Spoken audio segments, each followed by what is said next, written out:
সকল বাধা ভেঙে এই মুহূর্তে শাহবাগে ঢুকে পড়লো আন্দোলনকারীরা। দর্শক আপনারা জানেন যে আজকে কিন্তু কারফিউ চলছিল, কিন্তু কারফিউর সকল বাধাগুলো কিন্তু ভেঙে এই মুহূর্তে হাজার হাজার আন্দোলনকারী এবং শিক্ষার্থীরা, সাধারণ মানুষরা কিন্তু এই মুহূর্তে শাহবাগে অবস্থান নিয়েছে।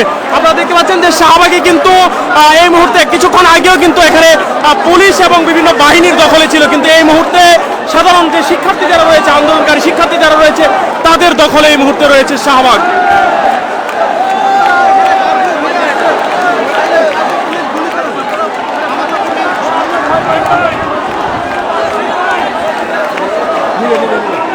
আপনারা কই থেকে এসেছেন? আমরা ঢাকা থেকে এসেছি। হ্যাঁ, বাধার সম্মুখীন হয়েছি। বিজেপি পুলিশ বাধা দিয়েছিল, আমরা সকল বাধা বিপত্তি অতিক্রম করে আমরা শাহবাগে অবস্থান করেছি।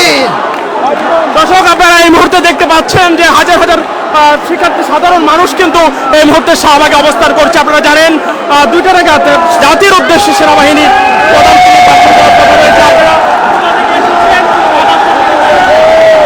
বাধা সম্মুখীনের পরেও এই খুনি হাসিনা সরকার হাজার হাজার মানুষকে হত্যা করেছে। আজকে সারা বাংলাদেশের মানুষ রাজপথ দখল করেছে। ইনশাল্লাহ আমরা সকল বাধা পেরিয়ে আমরা এখানে আছি। এই সরকারের পদত্যাগ না করা পর্যন্ত আমরা এই শাহবাগ চত্বর ছাড়ব না। ইনশাল্লাহ আমরা শাহবাগ চত্বর ছাড়ব যতক্ষণ পর্যন্ত এই সরকারের পদত্যাগ না হবে।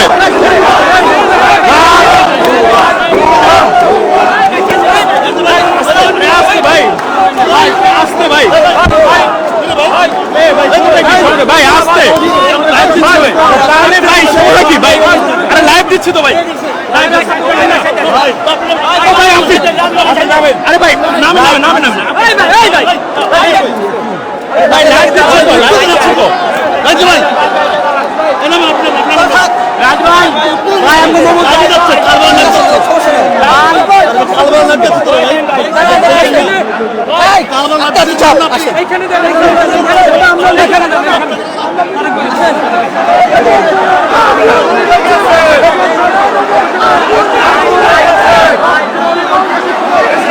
দর্শক আপনারা এই মুহূর্তে দেখতে পাচ্ছেন কিন্তু হাজার হাজার শিক্ষার্থী এই মুহূর্তে শাহবাগ চত্বরে অবস্থান নিয়েছে, বিভিন্ন স্লোগান দিচ্ছে তারা।